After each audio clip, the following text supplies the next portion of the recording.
The caliphs of the Abbasid dynasty wanted to show the people that their government is Islamic and beneficial for the people, which is why they used to call the imams in their council and debate with them. If they lose, they would put them in prison and torture them and then kill them. Here we will narrate a similar incident in which Haroon Rasheed debated with Imam Musa Al-Kadhim.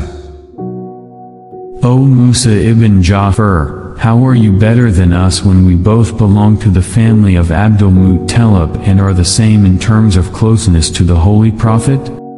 The Imam said, We are close to the Messenger of God, not you. How?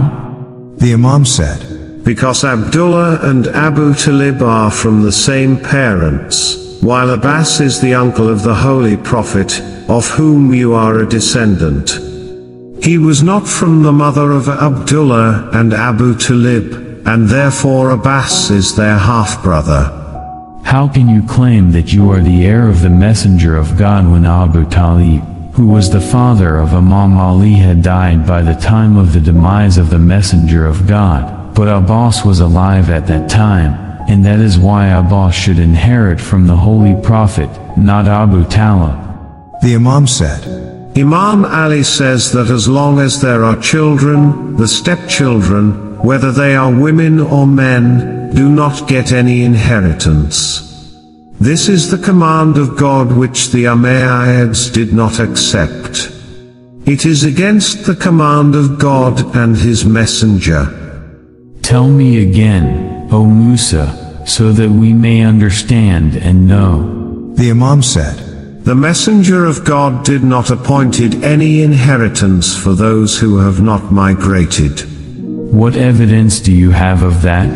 The Imam said, God Almighty says in the Holy Quran that whoever believes but does not migrate, he has no right to the Messenger of God, and as you know the Prophet's uncle Abbas did not migrate. Musa, have you conveyed this news to our enemy, and are we and our scholars aware of this issue? The Imam said, No. How can you claim that you are of the lineage of Prophet when Prophet had no son? Any lineage start from sons, and you are the son of his daughter and not of his son. The Imam said, God Almighty says in the Quran that Prophet Jesus is one of the descendants of past prophets, while who is the father of Prophet Jesus, O Caliph? Prophet Jesus had no father. Jesus had no father. The Imam said, This means that Prophet Jesus is one of the descendants of the previous prophets through his mother Lady Mary, and we are also connected to the Prophet through our mother Lady Fatima Zahra. Haroon had no choice but to remain silent, but he always tried to avoid Imam's companionship.